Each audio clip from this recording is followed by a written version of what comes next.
이번 사연은 온갖 지원 다 받아놓고 혼자 고생했다고 입버릇처럼 말하던 동서 형님을 개망신 주었다는 여자분의 사연인데요. 무슨 일이 있었던 걸까요? 함께 보시겠습니다. 사연 시작 전에 좋아요, 구독 부탁드리겠습니다. 채널에 큰 힘이 됩니다.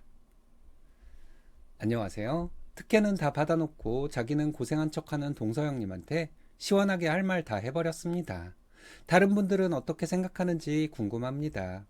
제 얘기 들어봐 주시고 조언 부탁드릴게요. 저희 남편은 3남매 중 둘째입니다. 위로 형이 하나 있고 아래로 여동생이 있어요. 신우는 좋은 사람입니다. 저를 스트레스 주는 건 형님이었어요. 제 생각에는 모든 시댁 식구들이 형님에게 시집살이를 당하고 있었어요. 결혼 후 제가 형님에게 느낀 건 단순한 서먹함이 아니었습니다. 10살이나 어린 제가 막내 며느리로 이 집에 들어왔을 때 저는 나름대로 열심히 했어요. 명절이면 먼저 전화를 드리고 시댁에 갈 때마다 형님이 좋아하실 만한 간식을 챙기며 형님, 이거 요즘 유행하는 거래요. 한번 드셔보세요. 이런 식으로 살갑게 웃으며 다가가려 노력했습니다. 형님은 제가 내민 간식을 쳐다보지도 않은 채 거기도 한마디뿐이었고 제가 정성껏 준비한 안부 인사는 대꾸조차 하지 않고 옆에 있는 시누이에게 말을 돌려버리기 일쑤였죠. 제가 투명인간이라도 된 것처럼 대하는데 제가 형님에게 안 좋은 감정을 갖는 건 당연한 거 아닐까요? 형님이 기선제압을 하려고 했던 행동인지 모르겠지만 형님의 이런 행동은 끝없이 계속되었습니다. 식사 자리에서 형님은 제가 정성껏 차린 음식을 앞에 두고 아무런 말도 없이 밥을 먹었다는 거예요. 맛있다, 수고했다, 이런 말은 전혀 하지 않고 자기 먹을 양만큼 먹고 그걸로 끝이었습니다. 제가 며느리로 들어오고 나서 형님은 단 한 번도 식사를 차리거나 하지 않았어요. 시어머니도 주방에 와서 함께 식사를 차리는데 말이죠. 형님은 제가 이 집 며느리로 들어온 순간 며느리 노릇은 졸업했다고 생각했나 봐요. 나중에 알게 된 것이지만 형님은 저희가 결혼하기 전까지도 그닥 그렇게 며느리돌이를 다하는 며느리는 아니었습니다. 제 말에 무슨 대꾸나 반응 같은 것은 전혀 보여주지 않던 형님인데 입버릇처럼 이런 말을 했어요. 내가 시댁을 위해 희생하고 사느라 내 인생이 없어. 처음 이 얘기를 들었을 때는 제가 시댁에 대해 전혀 모르던 시댁이라서 그때는 정말 형님이 대단한 희생을 하고 살았는 줄로만 알았습니다. 근데 웃긴 게 뭔지 아세요? 형님은 전혀 고생한 게 없다는 거였어요. 그리고 오히려 특혜란 특혜는 다 누리고 살아온 사람이죠. 결혼할 때 해온 것도 없는 며느리가 시댁 찬스는 엄청 쓰고 살았더라고요. 저희 부부는 맞벌이로 대출금과 생활비를 감당하며 살고 있습니다. 조금씩 저축도 하고 있고요. 당장 아이를 갖는 건 무리가 있어서 아이를 갖고 싶지만 미루고 있는 상황이에요. 형님은 전업주부예요. 아주버님은 중견기업에 다니고 있는데 우리와 똑같이 시댁에서 지원을 받지 않았더라면 아주버님이 최고급 국산차를 탈 수 있을까요? 그리고 형님도 중형차를 굴리고 있는데 말이죠. 뿐만 아니라 시댁에 갈 때마다 아주버님네와 저희의 괴리감을 느끼게 되었는데요. 형님은 분기별로 명품백을 바꾸고 가끔 시계도 샀어요. 아주버님네는 결혼하고 시부모님과 함께 2년 정도 살았다고 하는데 그 이후 분가할 때 아주버님네가 지금 살고 있는 집을 시부모님이 해주셨다고 해요. 그 후에도 시부모님은 주기적으로 지원을 해주고 계신 걸로 알고 있습니다. 그리고 형님은 시댁과 가까이 살기 때문에 시어머니께서 육아와 살림도 많이 도와주셨어요. 2년간 아주버님네가 시댁에 살 때에도 형님이 딱히 그렇게 고생을 한 것 같지는 않습니다. 이거 저희 큰외삼촌한테 얘기한 적이 있는데요. 저희 큰외삼촌이 좀 장남이라는 자부심에 너무 넘치는 분이거든요. 저희 큰외삼촌은 온갖 특혜를 다 누리고 외할아버지의 많은 재산을 거의 독식했거든요. 그랬으면서 자기가 부모님 모시고 산 거에 대해 고생만 하고 얻은 건 없다는 식으로 말합니다. 그런 외삼촌한테 얘기를 했으니 돌아온 대답은 뻔한 것 같아요. 네가 부모 모시고 살아봐라. 그런 소리 안 나온다. 이거였어요. 부모가 생활비 넘치게 대주고 사치까지 할 수 있도록 해준다면 부모 모시고 사는 게 뭐가 힘들까요? 형님은 시부모님의 전폭적인 경제적 지원과 시어머니의 노동력까지 지원을 받았으면서 뭐가 그렇게 고생을 했다는 건지 저는 이해할 수가 없었습니다. 근데 형님이 시댁 식구들 전부 모인 자리에서도 자기가 그렇게 고생을 했다는 식으로 말할 때 시댁 식구들 누구도 바른 말을 하지 못했습니다. 저는 이게 너무 답답했거든요. 형님이 사실 싫었어요. 제가 무슨 말을 하면 저를 빤히 쳐다보면서 입을 다물고 있는 사람한테 좋은 감정이 있을 리가 없잖아요. 얼마 전에 고모님들이 저희 시댁으로 오신다는 얘기를 들었습니다. 고모님들 두 분 다 지방에 사시는데 오랜만에 저희 시댁에서 며칠 있다가 가신다는 것이었어요. 저희 시어머니는 예전부터 고모님들과 사이가 좋았다고 해요. 자매처럼 같이 며칠간 시간을 보낸다는 것 같았는데 그날 저는 퇴근하자마자 시댁으로 달려갔습니다. 저희 회사랑 시댁이 좀 멀거든요. 그래서 퇴근하고 바로 전철을 타고 시댁으로 갔지만 7시가 넘어서 도착했습니다. 시댁에 도착해서 어른들에게 인사를 드리고 저는 바로 주방으로 갔어요. 웬일로 형님이 주방에 있더라고요. 제가 좀 늦었죠? 저는 이렇게 말을 했는데 형님은 일찍 좀 다녀. 이렇게 늦게 와놓고 회사 핑계 대려고 하지. 누군 회사 안 다녀봤나? 이러면서 저를 째려보더군요. 저는 제가 잘못 들었나 했어요. 형님은 저희 회사가 어디에 있는지도 알고 있고, 제가 몇 시에 퇴근하는지도 알고 있는 사람인데, 회사 핑계라니요. 제가 꼭 친구들과 놀다 온 것처럼 말하는 형님에게 감정이 확 상해버렸어요. 저는 형님에게 회사에서 여기까지 얼마가 걸리는지 말했고, 퇴근한 시간 되자마자 출발해서 도착한 것이라고 말했습니다. 말하면 입만 아픈 내용이었지만 억울해서 다시 말했던 거죠. 근데 형님은 제 말이 끝나기도 전에 그럼 나도 이제 애들 핑계대고 늦게 오든지 안 오든지 해야겠다. 이러더군요. 밖에서 스트레스 받아가며 일하고 온 저를 그렇게 죄인 취급하는데 제가 웃고만 있어야 했을까요? 아니면 계속 사과를 했어야 했을까요?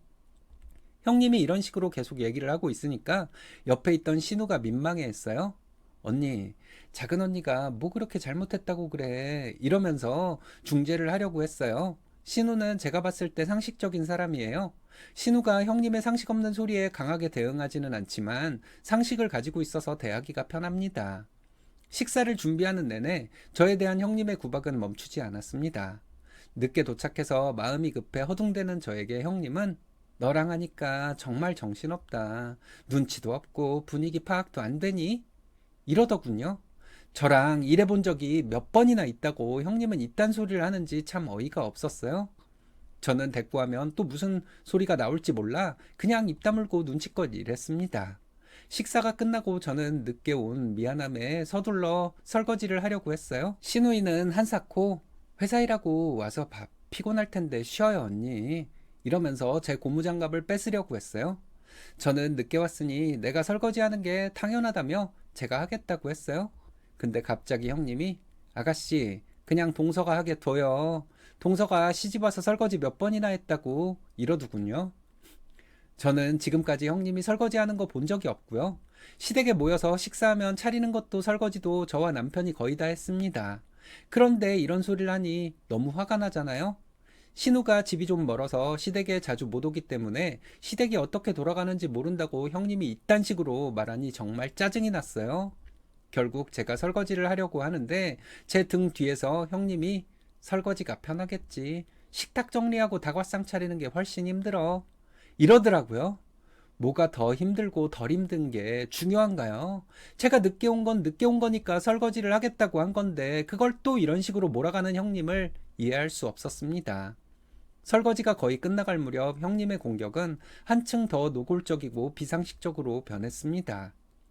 형님은 이제 아예 제 사회생활 자체를 부정하기 시작했어요.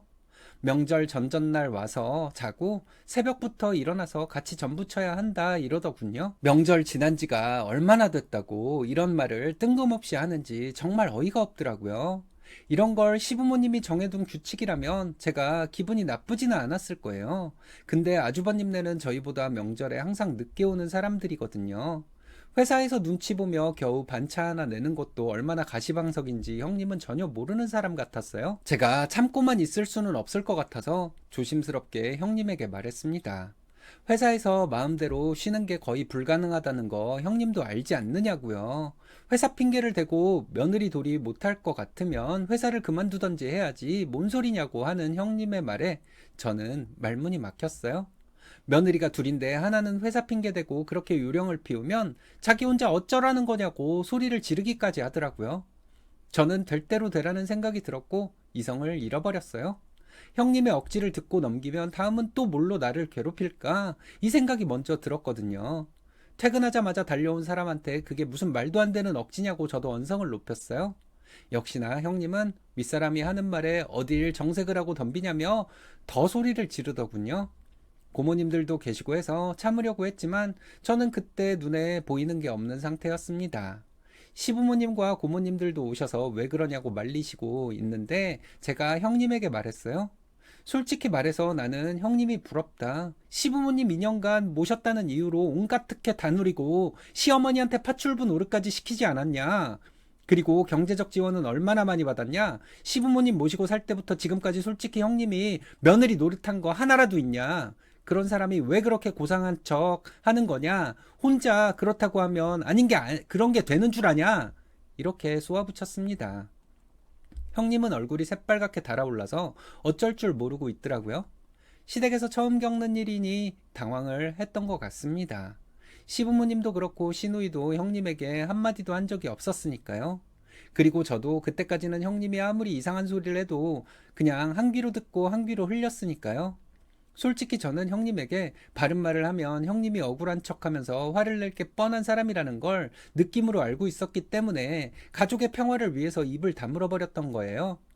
형님이 아주버님 월급으로 명품백 그렇게 살 수 있고 차 2대를 굴릴 수가 있냐? 제가 이랬거든요. 형님은 얼굴 근육이 떨리고 아무 말도 못하고 있었어요. 그 상황에서 아주버님이 저에게 갑자기 사과를 했습니다. 자기가 장남으로서 제 역할을 못해서 이런 일이 생긴 거니까 사과한다고 하더군요. 사실 그건 맞죠. 자기 부모님 지원으로 온갖 혜택 받고 살면서 자기 부모님에게 감사한 마음 하나 없는 와이프한테 그동안 한마디도 하지 않은 건 아주버님 잘못이죠. 어쨌든 그렇게 사과하는 아주버님 때문에 저는 마음이 좀 풀렸습니다.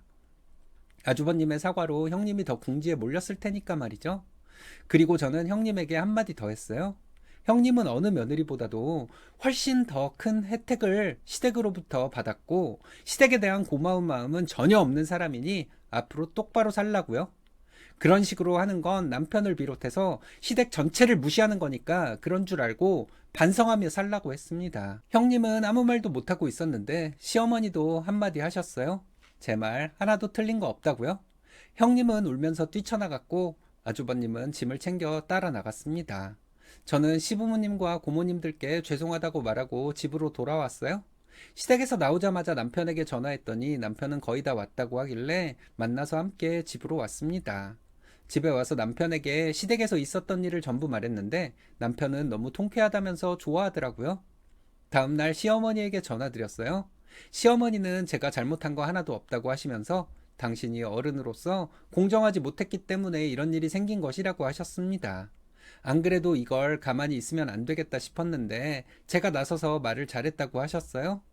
형님은 아주버님과 결혼한 이후부터 지금까지 혜택을 그렇게 받아놓고 고생한 척을 하면서 저를 왜 그렇게 구박했는지 모르겠어요.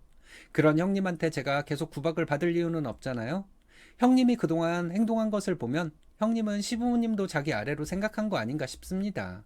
그렇지 않고서야 그렇게 상황에 전혀 안 맞는 소리를 할 수가 있었을까요? 남편은 아주버님과 통화를 했다고 합니다. 형님은 아주버님에게 이혼하자고 며칠간 난리를 쳤대요. 아주버님은 이게 무슨 이혼 사유가 된다고 이러냐 하다가 이혼하고 싶으면 몸만 나가라고 했답니다. 그랬더니 형님은 말문이 막혀버리더래요. 근데 아주버님이 그 후로 형님에게 이혼하자고 계속 말하고 있다고 합니다. 우리 부모님한테 받을 건 다 받아놓고 우리 부모님 개무시한 여자랑 살 수 없다고 했더니 형님은 어머님이 아들 준 거지 나 준 거냐 이러더래요. 그래서 아주버님이 일만 하고 산 내가 누렸냐 네가 더 누렸지. 나는 엄마 아들이니까 그렇다 쳐도 너는 며느리로 들어온 사람인데 나보다 더 누렸잖아. 이렇게 말했더니 형님은 꼴먹은 벙어리가 되었다고 합니다. 말도 안 하고 기분 나쁜 사람처럼 지내길래 아주버님이 몇 번 더 이혼하자고 했더니 형님은 그제서야 자기가 잘못했다고 했다네요. 그 후로 형님은 시댁에 가지도 않고 어머님을 부르지도 않는다고 합니다. 아주버님이 형님에게 며느리돌이 하라고 했고 형님은 알겠다고 하면서 잘못했다고 했으니 언젠가는 시댁에서 형님을 다시 만날 일이 있겠죠. 그때 또 형님이 그동안 저에게 주었던 수모를 되돌려 주려고요. 조금 속이 시원하지만 제 마음이 다 풀린 건 아니거든요. 네, 그 정도로 지원해주는 시부모님이면 인연이 아니라 평생 모시고 살아도 감사한 거 아닌가요?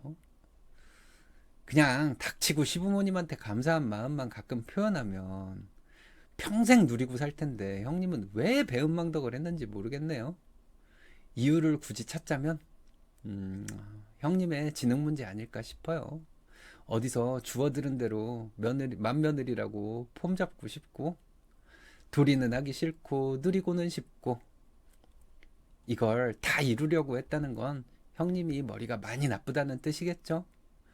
이런 사람들 스님처럼 그 바른 말하는 사람을 만나면 자기가 바보인 걸 그 생각보다 쉽게 인정해버리고 비굴해지는 경향까지 있는 것 같습니다. 시부모님도 마음이 약해서 해결 못하던 시댁의 문제를 막내 며느리인 쓰니님이 해결하셨네요. 장하십니다.